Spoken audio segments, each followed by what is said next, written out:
আমি পৰীক্ষিত হ'ব নোৱাৰো, কিন্তু ভাগৱতৰ মাৰ্গত পৰীক্ষিতৰ ভাৱতেই আগবাঢ়িব লাগিব। কিদৰে পৰীক্ষিতৰ ভাৱত? যি পৰীক্ষাৰ্থীও যি পৰীক্ষকো। বাহ্যিক জগতখনত এই দুটা বৈশিষ্ট্য এজনত থকা সম্ভৱ নহয়। পৰীক্ষাৰ্থীজন কেতিয়াও পৰীক্ষক নহয়, পৰীক্ষকজন বেলেগ। কিন্তু আধ্যাত্মিক জগতত এই দুটাই বৈশিষ্ট্য নিজৰ ভিতৰত লাগিব। পৰীক্ষাৰ্থী কিহৰ? জন্ম মৃত্যু জৰা ব্যাধি, এইটো এটা পৰীক্ষা। এইটো পৰীক্ষা আমি সকলোৱে দি আছো, পাছ কৰোঁ নকৰোঁ নিজৰ কেপাবিলিটিৰ কথা। আৰু একোজন পৰীক্ষক, কি ভাল কি বেয়া, কি শুদ্ধ কি অশুদ্ধ, এইখিনি নিজে বিচাৰ কৰিব লাগিব শাস্ত্ৰৰ আধাৰত, অশাস্ত্ৰৰ আধাৰত নহয়, নহয়নে? আৰু এই পৰীক্ষিতৰ ভাৱতে আগবাঢ়ি যেতিয়া ৰজা পৰীক্ষিতে 7 দিনৰ পাছত তেওঁ মৃত্যু হ'ব বুলি গম পাইছে, তেতিয়াতো আমি সকলোৱে জানো শুকদেৱৰ ওচৰলৈ গৈছে। কিন্তু শুকদেৱৰ ওচৰলৈ প্ৰত্যক্ষ ৰূপত যোৱা নাই। ঋষিমুনিসকলৰ ওচৰলৈ তেওঁলোকে হোম তপ যজ্ঞৰ কথা কৈছিল। তেতিয়া ৰজা পৰীক্ষিতে ভাবিলে যে 7টা দিনত মই ইমানখিনি কৰা সম্ভৱ নহয়, গতিকে মোক সহজ পথ এটা লাগে, যিটোৰ জৰিয়তে মানে সহজে ঈশ্বৰৰ প্ৰতি মোৰ ভাৱ উৎপন্ন হয়। তেতিয়া তাকে চিন্তা কৰি কিন্তু ৰজা পৰীক্ষিতে শুকদেৱক বিচাৰি যোৱা নাই। গংগাৰ পাৰতে কুশৰ আসন পাৰি পেলাই আচমন কৰি পেলাই বহিছে, তেনেকুৱাতে তেওঁৰ সন্মুখলৈ আগমন ঘটিছে শুকদেৱৰ। ভক্তি মাৰ্গত এইটো বিশ্বাস কৰা হয় বা এইটো প্ৰমাণ, যদি ভক্তজনে অন্তৰৰ পৰা কিবা এটা প্ৰত্যক্ষ ৰূপত বিচাৰে, তেতিয়া তেওঁ বেলেগত বিচাৰি যাব নালাগে, ঈশ্বৰে সেইটো জীৱনত উপলব্ধ কৰাই দিয়ে। কোনোবাই যায় এজনে যদি সভক্তিৰ কিবা এটা বিষয় বুজিব বিচাৰিছে, শাস্ত্ৰ সম্পৰ্ক, ঢেৰ মূৰটো ঘমোৱাৰ প্ৰয়োজন নাই। অন্তৰৰ পৰা বিচাৰিলে সেইটো ঈশ্বৰে এনেকুৱা এটা সংযোগ ঘটাই দিব যে আপুনি কিবা এটা মাধ্যমৰ যদি সেই বিষয়টো বুজি পাই যাব। সৰু এটা কথা। গতিকে ৰজা পৰীক্ষিতে অন্তৰৰ পৰা বিচাৰিছিল, সেইকাৰণে প্ৰত্যক্ষ ৰূপত শুকদেৱৰ আগমন। আৰু শুকদেৱক অহাৰ লগে লগে এইখিনি প্ৰসংগৰে প্ৰথম স্কন্ধ সম্পূৰ্ণ হৈছে। শুকদেৱক ৰজা পৰীক্ষিতে সোধা প্ৰশ্নটি হৈছে কি, যে মৰণৰ সময় তোমাৰ ওচৰণে পুচুহু প্ৰভু সাম্প্ৰত, ম্ৰিয়মাননৰে ইটো সংসাৰত কৰিবে কোনো কৰ্ম। এইটো সোধা নাই যে মই কি কৰিম কওক। যে মোৰ দৰে মৃত্যু অভিমুখী লোকসকলে কাৰ কথা শুনিব, কাহাক শুনিব, কাহাক চিন্তিবে, কাহাক জপিবে নৰ, কাৰ কথা মানিব, কাক ভজনা কৰিব, সেই বিষয়ে আপুনি মোক কওক। এই প্ৰশ্নটিও যেতিয়ালৈকে আমাৰ জীৱনত নাহে, তেতিয়ালৈকে আমি ভাগৱত মাৰ্গত প্ৰৱেশ কৰিব নোৱাৰো। সেইবাবে প্ৰথম আৰু দ্বিতীয় স্কন্ধ ভাগৱতৰ আৰম্ভণি অংশহে। ভাগৱতৰ দশলক্ষণ বৰ্ণনা প্ৰকৃততে তৃতীয়ৰ পৰাহে আৰম্ভ হৈছে। দ্বিতীয় স্কন্ধ আৰম্ভ হৈছে ভাগৱত মহাধৰ্ম কথ, বিদুৰ মৈত্ৰেয় সংবাদ, আৰু শেষত ভাগৱতৰ দশলক্ষণ বৰ্ণনা।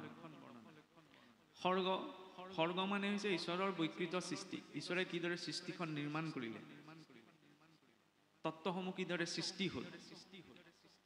বিসৰ্গ ঈশ্বৰৰ প্ৰাকৃত সৃষ্টি, ঈশ্বৰে প্ৰজাসকলক, মনুষ্যগণক, জীৱসকলক কেনেকৈ উৎপত্তি কৰি, সেই বিষয়ে আছে ভাগৱত। উটি সৃষ্টিৰ আদিৰে পৰা কিটো ধাৰাত এই ভাগৱত চলি আহিছে, এই সংসাৰখন পৰিৱৰ্তিত হৈ আহিছে, সেই বিষয়ে আছে ভাগৱত। উটিৰ পাছতে আছে স্থিতি, এই জগতখন কি কি তত্ত্বসমূহত স্থিত হৈ আছে, সেই বিষয়ে আছে এই ভাগৱতত। মনন্তৰ প্ৰত্যেকজন মনুৰ শাসনকাল ভেদে ঈশ্বৰৰ লীলাসমূহ বেলেগ বেলেগ হয়, যেন প্ৰত্যেক মনন্তৰ সাপেক্ষে ঈশ্বৰৰ লীলা এই ভাগৱতত আছে। ঈশানু কথা, ঈশ্বৰৰ কথা, ভগৱানেশ্বৰ লীলা কীৰ্তনমিদম ভাগৱতম, ভগৱন্তৰ পূৰ্ণ লীলা প্ৰকাশ কৰা হোৱাৰ বাবে ইয়াৰ এটা লক্ষণ হৈছে ঈশানু কথা, ঈশ্বৰৰ কথা। আৰু এই ঈশ্বৰৰ কথা শুনিব কিয় লাগে? জীৱক আমাক কি লাগে? নিৰোধ, জন্ম মৃত্যু, নিৰন্তৰ আমাৰ জন্ম মৃত্যু হৈ আছে। পুনৰপি জননম পুনৰপি মৰণম পুনৰপি জননী যথৰি শয়নম, পুনৰ পুনৰ জনম, পুনৰ পুনৰ মৰণ, পুনৰ পুনৰ জননী যথৰত শয়ন হৈ আছে। এই প্ৰক্ৰিয়াটোক ৰোধ কৰাৰ যিটো পদ্ধতি, ৰখাই দিয়াৰ যিটো পদ্ধতি, সেই বিষয়ে আছে ভাগৱতত। আৰু সেই নিৰোধ কৰিলে আমি কি পাম? মুক্তি। আৰু সেই মুক্তিৰ বাবে কাৰ আশ্ৰয় লৈ কেনেকৈ যাব লাগিব, সেই বিষয়ে আছে ভাগৱতত। সেইবাবে ভাগৱতৰ অন্তিমটি লক্ষণ কি? আশ্ৰয়। এতিয়া তৃতীয় স্কন্ধ পাঠ হৈ আছে, গতিকে তৃতীয়ৰ পৰৱৰ্তী অংশতে আমি আগবাঢ়িব বিচাৰিছোঁ। তৃতীয় স্কন্ধত সম্পূৰ্ণ 33টি অধ্যায়। প্ৰথমটি অংশ হৈছে সৃষ্টিৰ লীলা বৰ্ণনা, অনাদি পাতন বা বিদুৰ মৈত্ৰেয় সংবাদ। আৰু দ্বিতীয়টি অংশই হৈছে কপিল চৰিত, যিটো অধ্যায় এতিয়া পাঠ হৈ আছে। এতিয়া তৃতীয়ত পোনপ্ৰথম ঈশ্বৰে নিৰ্মাণ কৰা এই সৃষ্টিখন কিদৰে প্ৰকট হ'ল, ইয়াত কিদৰে জীৱসকলৰ তত্ত্বসমূহৰ বিকাশ হ'ল, সেই বিষয়ে সুবিস্তাৰ বৰ্ণনা আছে। আৰু সেইবাবে তৃতীয়ত পোনপ্ৰথমতে আৰম্ভ হৈছে মহাপ্ৰলয়ৰ প্ৰসংগৰ পৰা। জগতত 3 প্ৰকাৰ প্ৰলয়ৰ কথা আছে, যে শুনা সভাসদ খব, পদতৃতীয় স্কন্ধৰ অনাদিপাতন লীলা আতিমনুসৰ নিত্য খণ্ড আৰু যে মহাপ্ৰলয়ৰ ত্ৰিবিধ প্ৰলয় কথা দেউলে খাতাৰ। কিদৰে এতিয়া চাওকচোন, ভাল কথা এটা আৰম্ভ হয় নতুনকৈ সৃষ্টিৰ পৰা। ভাগৱততচোন প্ৰলয়ৰ পৰাহে আৰম্ভ হৈছে, ধ্বংসৰ পৰাহে আৰম্ভ হৈছে। কাৰণ ভাগৱতৰ দৃষ্টিটো সকলো শাস্ত্ৰতকৈ সুকীয়া। ধ্বংস মানে সকলো শেষ হৈ যোৱা নহয়, ধ্বংস মানে হৈছে নতুন সৃষ্টিৰ পাতনি, মহাপ্ৰলয়। এটা কল্প গুচি গ'ল, এখন নতুন সৃষ্টিৰ আৰম্ভণি হ'ল মহাপ্ৰলয়। সেইকাৰণে জগতত নিত্য চলি থকা বোলে তিনিটা প্ৰলয় আছে। এটা হৈছে নিত্য প্ৰলয়, এটা হৈছে খণ্ড প্ৰলয়, এটা হৈছে মহাপ্ৰলয়। নিত্য প্ৰলয় নিৰন্তৰ এই সংসাৰখনত এটা প্ৰলয় চলি আছে। প্ৰলয় মানে কি? ধ্বংস। কেনেকৈ চলি আছে? ইয়াত থকা প্ৰত্যেক জীৱৰ আয়ুস টুটি টুটি গৈ আছে। যিখন বিশ্ব ব্ৰহ্মাণ্ডত আমি বাস কৰি আছো, এই বিশ্ব ব্ৰহ্মাণ্ডখনো ক্ৰমাৎ আয়ুস টুটি টুটি গৈ আছে। মানুহবিলাক যিদৰে ইজন সিজনৰ মনৰ পৰা আঁতৰি আঁতৰি গৈ আছে, এই মহাকাশতো তাৰকা ৰাজ্যবিলাক ইখন সিখনৰ পৰা আঁতৰি আঁতৰি গৈ আছে। আঁতৰি আঁতৰি গৈ যেতিয়া একদম সীমা পাৰ কৰি দিব, তেতিয়া মহাপ্ৰলয় হ'ব। মানে সীমা পাই গ'লগৈ আৰু ইয়াতকৈ অধিক আঁতৰিব নোৱাৰে তেতিয়াই। সেইকাৰণে চাওকচোন, সত্য যুগত এটা চিন্তা আছিল, বসুধৈৱ কুটুম্বকম, গোটেই ধৰণীখনে আমাৰ বাবে এটা পৰিয়ালৰ নিচিনা। এতিয়া আমি যদিও ভাষণত কওঁ, কিন্তু এতিয়া এইটো চিন্তা নহয় মানুহৰ যে সকলো ধৰণীখনকে আমি পৰিয়াল বুলি কোনেও ভাবিব নোৱাৰে। ময়ো ভাবিব নোৱাৰোঁ আৰু কৈ থাকিলোঁ, সম্ভৱেই নহয়। নিজৰ গাঁওখনকে ভাবিব পাৰে, পৃথিৱীৰ কথা দূৰে। এইটো সত্য যুগৰ ঋষিসকলৰ চিন্তা আছিল। মানসিকতাবিলাক যে বিকৃত হ'ব লাগে, তেতালে অহাৰ লগে লগে ভাবিবলৈ ধৰিলে বোলে গোটেই পৃথিৱীখনে মোৰ বাবে পৰিয়াল নহয়, নিজৰ নিজৰ ৰাজ্যখনহে মোৰ পৰিয়াল। ৰাম ৰাৱণৰ যুদ্ধ সেইকাৰণে। দাপৰ পোৱাহিৰ লগে লগে আৰু সীমিত হৈ আহিল। দাপৰত ভাবিলে এই ৰাজ্যখনেই মোৰ পৰিয়াল বুলি মই নাভাবোঁ, নিজৰ নিজৰ পৰিয়ালকেইটাহে নিজৰ নিজৰ। কুৰু পাণ্ডৱ একেটা বংশ, নিজৰ নিজৰ পৰিয়াললৈ চিন্তা। এতিয়া কলিতটো আৰু দুৰ্ধম চিন্তা। কলিত ময়ে মোৰ পৰিয়াল, মোৰ পিতৃ মাতৃ সুহৃদ বন্ধু ককাই ভাই খাবলৈ পাইছে, নাই পোৱা মোৰ দৰকাৰ নাই, মই ভালে থাকিলেই হ'ল। এইটো কলিৰ চিন্তা। সেইকাৰণে সমস্যাটো ক'ত আৰম্ভ হ'ল? এই সত্য যুগতো বেয়া গুণবিলাক কলি বেলেগ বেলেগ দুখন লোকত আছিল। দেৱতাসকলো বেলেগ লোকত, অসুৰো বেলেগ লোকত। সেইকাৰণে দুখন লোকৰ মাজত যুদ্ধ হৈছিল। ত্ৰেতা পোৱাহিৰ লগে লগে লাহেকৈ ৰাজ্যলৈ গুচি আহিল। সেইকাৰণে ৰাজ্যত যুদ্ধ। দাপৰ পোৱাহিৰ লগে লগে পৰিয়ালত সোমাই দিলে। সেইকাৰণে পৰিয়ালৰ মাজতে যুদ্ধ। কলিত পোৱাহিৰ লগে লগে কলিয়ে কৈছিল নহয়, এই দাপৰলৈকে মোক এনেকৈ পৰাস্ত কৰিলে, কলিত কি কৰিবা? কলিত মই প্ৰতিজন মানুহৰ ভিতৰত সোমাম। তেতিয়া কি প্ৰতিজন মানুহৰ হৈ পেলাই তুমি যুঁজ কৰিবা নি? সেইকাৰণে সাধনটো এই কুৰুক্ষেত্ৰৰ যুদ্ধৰ মাজতে ভগৱন্তই দি থৈ গ'ল। অৰ্জুনক যে গীতাৰ উপদেশ দিছিল, কাৰ বাবে? কেৱল অৰ্জুনৰ বাবেই নহয়, ইয়াত নিজৰ যুঁজখন নিজেই যুঁজিব লাগিব। আমি জন্ম হওঁতে দৈবিক সম্পদ আসুৰিক সম্পদ দুইটা লৈ আহিছোঁ। এতিয়া কোনটো সম্পদক কোনবিলাক গুণক নিজে গুৰুত্ব এটা দিওঁ, সেইটো নিজৰ চিন্তাৰ ওপৰত নিৰ্ভৰ কৰে। আৰু যাই হওক, এতিয়া চাওকচোন, এফালে নিত্য প্ৰলয় হৈ গৈ আছে। ভাগৱতে আৰম্ভণিতে প্ৰলয়ৰ কথা এইকাৰণে আনিব বিচাৰিছে, যাতে এইটো চিন্তা কৰা, মোক লাগে মই খাওঁ, মুঠতে খাই বৈ জীয়াই থাকিলেই হওক। এইটো চিন্তা লৈ যদি মই জীয়াই আছোঁ, তেতিয়াহ'লে এইটো মই চিন্তা কৰিব লাগে যে মই মৰিবলৈ গৈ আছোঁ। মই যিটো শৰীৰটোৰ বাবে ভক্ষ গমনাগমন মই একো বিচাৰ কৰা নাই। অন্তিম সময়ত এই শৰীৰটোৱে মোক লগ দিবনে নিদিয়ে, সেইটোহে লাগে এতিয়া। আৰু যাৰ অৰ্থে মই ইমানখিনি কৰ্ম কৰিছোঁ, সেইসকল লোক অন্তিম সময়ত কামত দিবনে নিদিয়ে, শুনিবলৈ বেয়া লাগে। শ্মশানলৈকেহে যাব, তাৰ পাছত লগত যাব পাৰিব জানো? আৰু বেচেৰা পঠায়, কাপোৰ কানি গোটেই সোপা চোৱা নিকা থাকিব বুলিতো লগত পঠাই দিয়েই, কান্দি ভাগি যায়। কিন্তু পিন্ধি থকা আকৌ সোণৰ আঙুঠি কেইটা, সোণৰ চেইনডাল খুলি থবলৈ আকৌ কোনেও নাপাহৰে নহয়। ইমান দুখ প্ৰকাশ কৰিছেনে? এই সোণ ৰূপত বোলে চোৱা নাই, আয়ো দেহি সোণ ৰূপত চোৱা নাই, আত্মীয়জন মৰিছে। যিজন ব্যক্তিক মই গোটেই জীৱনত শত্ৰু বুলি ভাবি আছো, সেইজন মানুহে মোৰ অলংকাৰকেইটা খুলিবলৈ নাযায়, কিন্তু ঘৰৰ মানুহকেইটাই যাব। গতিকে কেৱল মোক লাগে, মোক খাওঁ, মুঠতে জীয়াই থাকিলেই হ'ল, এইটোৱে আমাৰ লক্ষ্য নহয়। পানী গিলাচ মোক লাগে পিয়াহটো গুচাবলৈহে, পিয়াহ গুচি যোৱাৰ পিছত পানী গিলাচৰ কথাটো কোনেও ভাবি নাথাকে। ভোক লাগিব, ভোগৰ মাজত সংযমটো লাগে, নহয়নে? সংযমটো কেনেকে লাগে? ভাল লাগিলে কাৰণে যদি মই খাই থাকো সেইটোৱে পেটৰ প্ৰব্লেম সৃষ্টি কৰিব নহয়। ভোক লাগিলে কাৰণে তেওঁ ভাতকেইটা খাইছে, আপত্তি নাই, ভোক লাগিলে তেওঁ খাইছে, ভাল লাগিছে কাৰণে বোলে খাই আছে, সেইটোৱে একো সমস্যা সৃষ্টি কৰিব নহয়। ইনডাইৰেক্টলি কিবা এটা কৈছো আৰু নিজে নিজে বুজি লওক। সংযম সন্তুলনটো সেইকাৰণে জীৱনত প্ৰয়োজন। এইবিলাক বোলে সাধু কথা, কোনে দেখিছে মৰাৰ পাছত কি হয়, আপুনিও দেখা নাই, মই কৈ থকা যেনেও দেখা নাই, কিন্তু তাৰ অৰ্থ এইটো নহয় যে কোনেও দেখা নাই। বি খালে যে মানুহ মৰে আপুনি মই দেখিছো নি? তেতিয়াহ'লে কিহৰ ভিত্তিত কৈছো যে বি খালে মানুহ মৰে? নিজেতো অনুভৱ কৰা নাই, কাৰণ আমাক বিশেষজ্ঞ এজনে কৈছে এই পদাৰ্থটো বিষাক্ত, খালে মানুহ মৰে।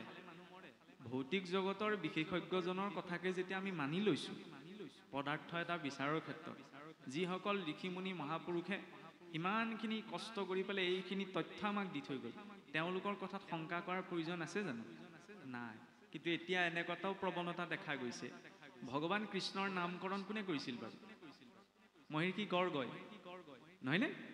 মহৰ্ষি গৰ্গই ভগৱান কৃষ্ণৰ নামকৰণ কৰাৰ কাৰণে আমি কৃষ্ণক পালো। যদি নামকৰণ নকৰিলেহেঁতেন তেতিয়াহ'লে আমি কৃষ্ণক নাপাওঁ। কিন্তু এতিয়া কথা হ'ল কি, মানুহৰ বুদ্ধিবিলাক ইমান তীক্ষ্ণ হৈ গৈছে, মই কৃষ্ণক মানিম কিন্তু ঋষি গৰ্গক নামানো। ইনডাইৰেক্টলি কিবা এটা কৈছো আৰু বুজি পাওক। মানে ঋষিসকলৰ প্ৰৱৰ্তিত যিসমূহ ব্যৱস্থা সেইবিলাকক মই নামানো, কিন্তু কৃষ্ণক হ'লে মই মানিম। তেতিয়াহ'লে জানো কৃষ্ণক মনাটো বুজালে? কাৰণ ঈশ্বৰৰ ওচৰলৈ কাষ চপাৰ যিটো পদ্ধতি ব্যৱস্থা আছে, সেইটোত পূৰ্বতে সেই মহাপুৰুষ ঋষিমুনিসকলে যিটো ব্যৱস্থা দি গৈছে সেই অনুসৰিহে পৰা যায়। এই নতুনকে কিবা এটা ব্যৱস্থা উলিয়াই পেলাই নোৱাৰি। আজিকালি অসমখনত গুৰুৰ অভাৱ নাই, মই ইনডাইৰেক্টলি সেই কথাটোকে ক'ব বিচাৰিছো। কোনোবাই বহু কথা জানিলে বুজিলে বুলি গুৰু হ'ব নোৱাৰে।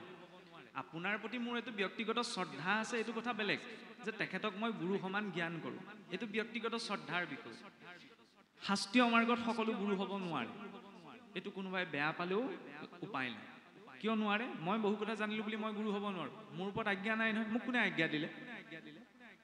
ভাগৱতো আদি নিৰঞ্জনৰ পৰা মহাপুৰুষলৈকে, মহাপুৰুষৰ পৰা পৰৱৰ্তী তেওঁ আজ্ঞাপৰ সকলোকে এটা পৰম্পৰাত আহিছে, নহয়নে? কোনে কাক আজ্ঞা দিলে, তেওঁক কোনে আজ্ঞা দিলে, মাজতে আকৌ মই ক'ৰ পৰা টপকিলো।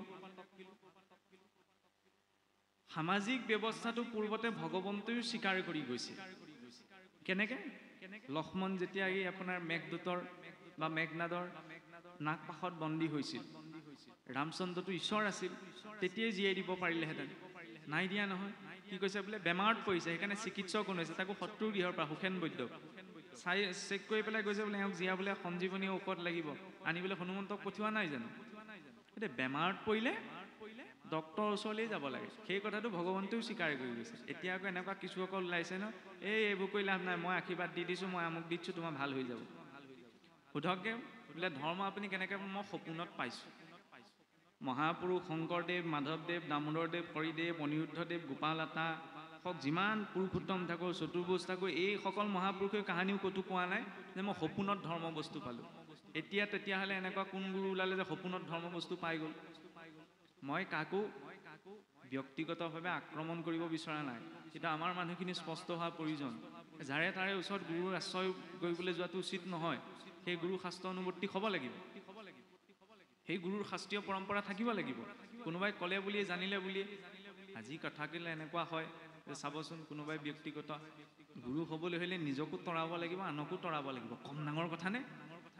নিজে তৰাব যদি আমি নোৱাৰোঁ, সেই কথাটোতেই যদি গেৰেণ্টি নাই, মই আনক কৈছোঁ মোহ মায়া এইবিলাক একো আসক্ত হ'ব নালাগে, নহয়নে? অনুষ্ঠানলৈ অহা আগত যদি মই ফোন কৰি কমিটিক কৈ থৈছোঁ মোক ইমানটো টকা দিব আৰু তেতিয়াহ'লেহে মই যাব পাৰিম, মই খোলাকৈ কৈ দিছোঁ, তেতিয়াহ'লে মোৰ নিজৰ আসক্তিটো ক'ত আছে? আপোনাৰ গৃহলৈ মোক মাতিছে, মোৰ ঘৰলৈ আপুনি যাব, মই সামৰ্থ্য অনুসৰি আপোনাক শুশ্ৰূষা কৰিম, নহয়নে? আপোনাৰ মোৰ ঘৰলৈ আপুনি যাব, আপুনি মোক ফোন কৰি ক'ব নালাগে, মই পোৱাৰ লগে লগে হ'লে মোক পানী এঘটি দিব, চাহ তামোলকণ দিব, মই জানো নহয়, মই দিম মোৰ সামৰ্থ্য অনুসাৰে। গতিকে আপোনাৰ গৃহলৈও মই গ'লে আপোনাৰ সামৰ্থ্য অনুসাৰে শুশ্ৰূষা কৰিব। মই ক'ব বিচাৰিছোঁ কি, আমাৰ গোটেই বিষয়খিনি কোনোবাখিনিত খেলি মেলি এটা হৈ আছে, সেই খেলি মেলিটো অকণমান দূৰ কৰিবৰ সময় হৈ গ'ল। নহ'লে গতানুগতিক ধাৰাটোতেই যদি বিষয়বিলাক চলি থাকে তেতিয়াহ'লে কিন্তু কেৱল কৰি থকাৰ কাৰণে কৰি থকা হ'ব। আৰু দ্বিতীয়তে কথা হ'ল কি যে সকলোৰে মতবিলাক মূল একেই নহয় কিয়, আজিৰ পৰা 600-500 বছৰ আগতেতো ইমান মতবিলাকৰ অমিল নাছিল। আৰু মতবিলাক অমিল নোহোৱা আটাইতকৈ প্ৰমাণ কি চাওকচোন, অসমখনতেই হওক বা গোটেই ভাৰতবৰ্ষতেই হওক শাক্ত সৌৰ গাণপত্য বৈষ্ণৱ চব একেলগেইতো আছে। কাৰো মাজততো ধৰি লওক ইমান বিশেষ তৰ্কাতৰ্কি নাই, সকলোৱে নিজ নিজ উপাসনা পদ্ধতিতে নিজৰ উপাসনা চলাইছে। আজি কেইটামান দশকৰ ভিতৰতে কেইটামান বছৰৰ ভিতৰতে আমাৰ বৈষ্ণৱ মাৰ্গত থকা সকলৰ ভিতৰতে ইমান বিশৃংখলতা, ইটো পন্থ সিটোক বোকা তলিওৱা, ইটো পন্থ সিটোক সমালোচনা কৰা, ক'ৰ পৰা আহিছে? এইবিলাকৰ মূল ধাৰাটোত আমি নাই, নিজৰ গুৰিটোত থাকিব লাগে। ভগৱন্তই জানে নহয়। লগতে এনেকুৱা এটা পদ্ধতিও আহিছে আকৌ, আজিকালি মোৰ ভাল লাগিলে সেইকাৰণে মই এইটো পন্থাত থাকিম, এই অকণমান নীতি নিয়ম এইটোত বেয়া লাগিলে ইটো পন্থলৈ মই গুচি যাম। এইটো বহুত বেয়া লক্ষণ। ৰাজনীতিতহে এইটো কাৰবাৰ কৰা যায়। এইটো দলত থাকিলে সুবিধা নাপালো বোলে ইটো দললৈ গুচি গ'ল। মই খোলাকৈ কৈছোঁ, ধৰ্ম ৰাজনীতি নহয় নহয়। আৰু ঈশ্বৰে জানে নহয় আপোনাক ক'ত জন্ম দিব লাগে। আমি যেতিয়া কৈছোঁ ঈশ্বৰৰ ইচ্ছাত গছৰ পাত এখিলাও লৰচৰ হোৱা নাই, ঈশ্বৰে জানে মোক কোনটো কুলত কোনটো মাৰ্গত জন্ম দিব লাগে। সেই অনুসাৰে স্বধৰ্মে নিধনং শ্ৰেয় পৰধৰ্ম ভয়াৱহ। মহাপুৰুষে ইমান কষ্ট কৰি আমাক স্বধৰ্ম দি থৈ গ'ল, আকৌ তাত এৰি পেলাই জলৈ তলৈ সুবিধা চাই পেলাই কিয় যাব লাগিছে? সকলো ধৰ্মৰ প্ৰতি সন্মান আছে, কিন্তু নিজৰ ভেটিটো এৰি আনৰ ভেটি ৰক্ষা কৰিলেতো নহ'ব, নহয়নে? এনেকুৱা কিছুমান কিন্তু হৈ আছে। মই প্ৰত্যক্ষৰ ওপৰত সকলো কথা ক'ব নোৱাৰোঁ, কিন্তু নিজ নিজ আমি সকলোৱে দেখি শুনি আছোঁ, গতিকে নিজৰ মতে বুজি লওক আৰু।